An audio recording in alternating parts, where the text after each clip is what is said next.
புதுசா அமைஞ்சிருக்கக்கூடிய இந்த ஆட்சி மீது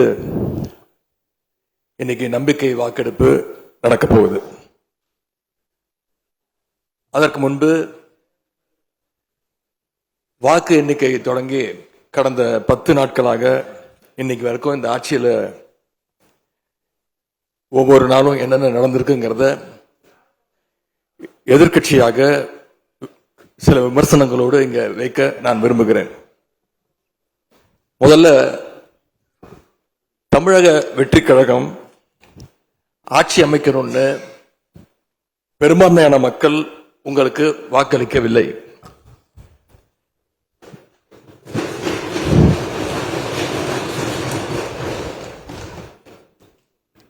நடந்து முடிந்த சட்டமன்ற தேர்தலில் பதிவான வாக்குகள் சுமார் 4,93,25,000 வாக்காளர்கள் வாக்களிச்சிருக்கிறாங்க. தற்போதைய ஆளுங்கட்சிக்கு வாக்களிச்சவங்களுடைய எண்ணிக்கை எவ்வளவு தெரியுமா? 1,72,26,000 தான். மீதம் இருக்கக்கூடிய சுமார் 3,21,00,000 பேரும் நம்பிக்கை கோருகின்ற இந்த கட்சிக்கு, உங்க கட்சிக்கு எதிராக வாக்களிச்சிருக்கிறாங்க என்பதை நீங்க புரிஞ்சுக்கணும்.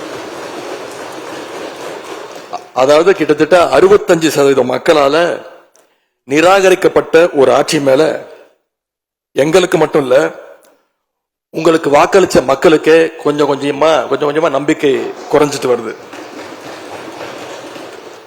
அடுத்து மிக முக்கியமான ஒண்ணு நம்பர்ஸ், மெஜாரிட்டிக்கான நம்பர்ஸ்.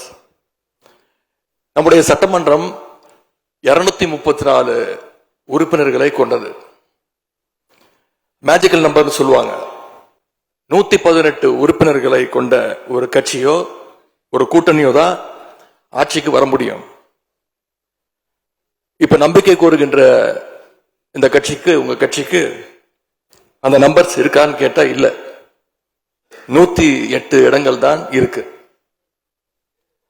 அதுவும் அந்த கட்சியினுடைய தலைவர் மாண்புமிகு முதலமைச்சர் அவர்கள் தன்னுடைய வெற்றி குறித்த நம்பிக்கை இல்லாத காரணத்தினால 2 இடங்கள்ல போட்டி போட்டு அதுல ஒரு இடத்த இன்னைக்கு ராஜினாமாவும் செஞ்சிருக்கிறார். இன்னும் அந்த தொகுதி மக்களை சந்திச்சு, நேரில் சந்திச்சோ இல்ல ஒரு அறிக்கை மூலமாகவோ ஒரு நன்றியை கூட இன்னும் தெரிவிக்கல. அது மட்டும் இல்ல, நேத்து உயர்நீதிமன்றம் அளிச்ச தீர்ப்புல ஆளுங்கட்சியை சேர்ந்த திருப்பத்தூர் சட்டமன்ற தொகுதியினுடைய மாண்புமிகு உறுப்பினர் வாக்கெடுப்புல கலந்து கொள்ள கூடாதுன்னு நீதிமன்றத்தில் சொல்லியிருக்கிறாங்க. அதனால இப்ப ஆளுங்கட்சிக்கு வெறும் 106 இடங்கள் தான் இருக்கு. ஆனாலும் தேர்தல்ல தனக்கு எதிராக எங்க தலைவர் அமைச்ச கூட்டணியில போட்டியிட்ட கட்சிகளை எல்லாம் இன்னைக்கு சேர்த்துக்கிட்டு பெரும்பான்மைக்கான கடிதத்தை ஆளுநருக்கு கொடுத்து இன்னைக்கு இந்த ஆட்சி அமைக்கப்பட்டிருக்கு.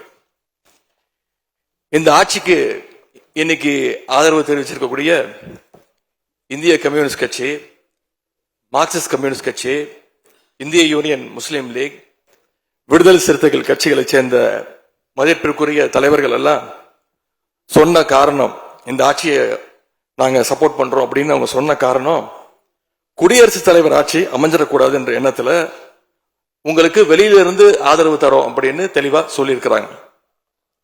அதே நேரத்தில் இன்னொன்னு சொன்னாங்க, இப்பவும் அவங்க எங்க தலைவர் தலைமையிலான திராவிட முன்னேற்ற கழக கூட்டணியில தான் தொடருவோம்னு சொல்லியிருக்கிறாங்க. உங்களுக்கு ஆதரவு கொடுக்கும் போது அவங்க சொன்ன இன்னொரு காரணமும் இருக்கு, அதையும் நம்ம ஞாபகம் வச்சுக்கணும். மதச்சார்பற்ற ஆட்சி அமையணும்னு சொன்னாங்க. ஆனா இப்ப இங்க என்ன நடந்திருக்கு?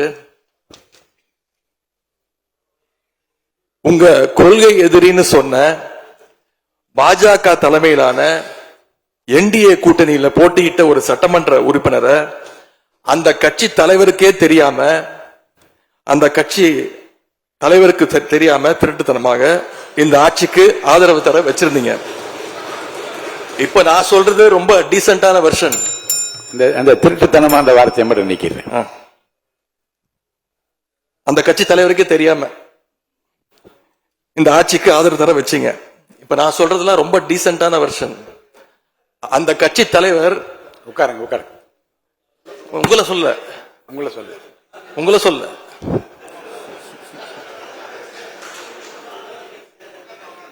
காமராஜ் உட்காருங்க. காமராஜ் மாண்பு உறுப்பினர் காமராஜ் உட்காருங்க. மாண்பு உறுப்பினர் காமராஜ் உட்காருங்க. மாண்பு உறுப்பினர் காமராஜ் உட்காருங்க. இப்ப நான் சொன்னதுல ரொம்ப டீசென்டான விஷயம் அந்த கட்சி தலைவர் திரு டிடிவி தினகரன் சொன்னது என்ன தெரியும்? சொன்னாரு, ஆட்சிக்கு வர்றதுக்கு முன்னாடியே குதிரை பேரத்துல ஈடுபடுறாங்கன்னு சொன்னார். நேற்று சொல்லியிருக்கிறாரு, மாற்றம்னு சொன்னீங்க, இது மாற்றம் இல்ல துர்நாற்றம் அப்படின்னு சொல்லியிருக்கிறார். அடுத்து அதே பாஜக தலைமையிலான என்டிஏ கூட்டணியில் இருக்கக்கூடிய பெரிய கட்சியான அதிமுக இன்னைக்கு கிட்டத்தட்ட 2 பிளவுபட்டிருக்கு. பிளவுபட்ட ஒரு குரூப் உங்களுக்கு ஆதரவு தெரிவிச்சிருக்கிறாங்க. அடுத்து நடந்த இன்சிடென்ட் தான் மிகப்பெரிய ஒரு ட்விஸ்ட். பிளவுபட்ட குரூப்ல இருக்கக்கூடிய ஒரு தலைவரோட வீட்டுக்கு ஒரு புது சோஃபா போகுது. சோஃபா பின்னாடியே புது முதலமைச்சரும் அந்த வீட்டுக்கு போறாரு. புதுமையான ஆட்சின்னு சொன்னீங்க. இன்னைக்கு புஷ்பா பட பாணியில ஆட்சி நடந்துகிட்டு இருக்கு.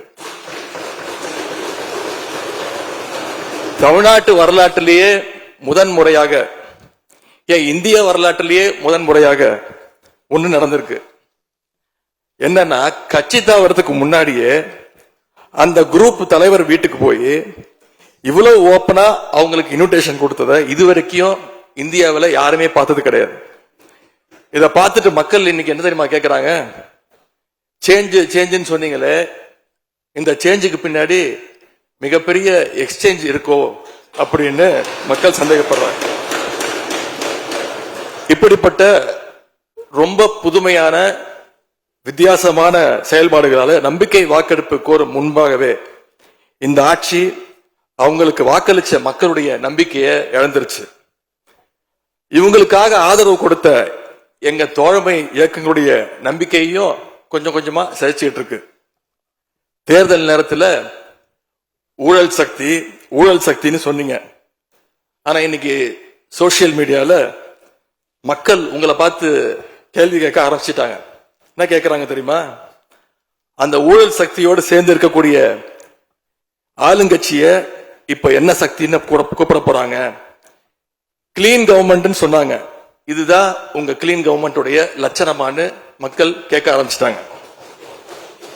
இப்படி நீங்க கூவத்தூரையும் மிஞ்சுற அளவுக்கு அடிக்கிற கூத்த பார்க்கும் போது இந்த அரசு எத்தனை நாளைக்கு நீடிக்க போகுதுன்னு மக்களுக்கு அந்த சந்தேகம் வர ஆரம்பிச்சிருச்சு.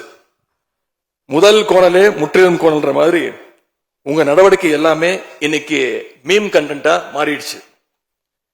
மாண்பு முதலமைச்சர் அவர்கள் தன்னுடைய தேர்தல் பிரச்சாரத்தில் பெயர் சொல்லக்கூட தயங்கிய அந்த மற்றும் சிலர் கட்சியிலிருந்து ஒரு சிலரை நேற்று சந்திச்சிருக்கிறார். அந்த மற்றும் சிலரில் இருந்து ஒரு சிலர் அமைச்சராக வருவதற்காகவும் வாய்ப்புகள் இருப்பதா செய்திகள் வருது. அந்த வருங்கால மற்றும் சிலர் மாண்புகளுக்கு எங்களுடைய அட்வான்ஸ் வாழ்த்துக்கள். இப்படி எங்க கூட்டணி கட்சியில் இருந்த கட்சிகள் மற்றும் சிலர் கட்சிகளிடமிருந்து கடன் பெற்ற சட்டமன்ற உறுப்பினர்கள் தான் இன்னைக்கு இந்த அரசு நடந்துகிட்டு இருக்கு. இப்படி எம்எல்ஏக்களை எல்லாம் கடன் பெற்று ஆட்சி நடத்துகின்ற முதலமைச்சர் தான் அளித்துள்ள போலி வாக்குறுதிகளை நிறைவேற்ற முடியாதுன்னு தெரிஞ்ச உடனே முந்தைய அரசு, அதாவது எங்களுடைய அரசு வளர்ச்சிக்காக பெற்ற கடன் குறித்து தவறான கருத்துக்களை தந்து மக்களை இன்னைக்கு திசை திருப்ப முயற்சி செஞ்சு கொண்டிருக்கிறார். பெரும்பான்மையும் இல்லாத, அரசியல்ல அடிப்படை நேர்மையும் அல்லாத இந்த அரசு நல்லாட்சி தரும், தமிழ்நாட்டு மக்களுடைய உரிமைகளுக்காக போராடும்னு மக்களுக்கு துளியும் நம்பிக்கை இல்லை. முக்கியமான ஒரு விஷயத்தை இங்க நான் பதிய வைக்க விரும்புகிறேன். உங்களுக்கு ஓட்டு போட்ட மக்களே நடக்கிறதையெல்லாம் பார்த்துட்டு ஒரு பெரிய தப்ப பண்ணிட்டோமோன்னு இன்னைக்கு வருத்தப்பட ஆரம்பிச்சிட்டாங்க. மக்களுடைய அந்த உணர்வை வெளிப்படுத்தும் விதமா இந்த ஓட்டெடுப்புல கலந்துக்காம திராவிட முன்னேற்ற கழக உடன்பிறப்புகள் நாங்க உறுப்பினர்கள் நாங்க வெளிநடப்பு செய்ய போறோம். நாங்க வெளிநடப்பு செஞ்சாலும் அதனால பேரவையுடைய எண்ணிக்கை அளவு குறைஞ்சு நீங்க நிச்சயம் இந்த வாக்கெடுப்புல வெற்றி பெறதான் போறீங்க. அப்படி வெற்றி பெற்ற பிறகாவது மக்களுடைய நம்பிக்கையை காப்பாத்துற மாதிரி உங்களுடைய பணிகள் இருக்கணும், உழைங்க. எங்க தலைவர் திரு முத்துவேல் கருணாநிதி ஸ்டாலின் அவர்கள் கடந்த 5 வருஷமா ஒவ்வொரு குடும்பத்துக்கும் பார்த்து பார்த்து திட்டங்களை நிறைவேற்றி கொடுத்தார். அந்த திட்டங்களை எல்லாம் நீங்க தொடரணும். தயவு செஞ்சு அதுல அரசியல் செய்ய வேணாம். ஏன்னா இந்த மாசம் 15ஆம் தேதி கலைஞர் மகளிர் உரிமை தொகை 1,31,00,000 தாய்மார்கள் காத்துக்கிட்டு இருக்கிறாங்க. அந்த 1000 ரூபாய் வருமா அப்படின்னு காத்துக்கிட்டு இருக்கிறாங்க.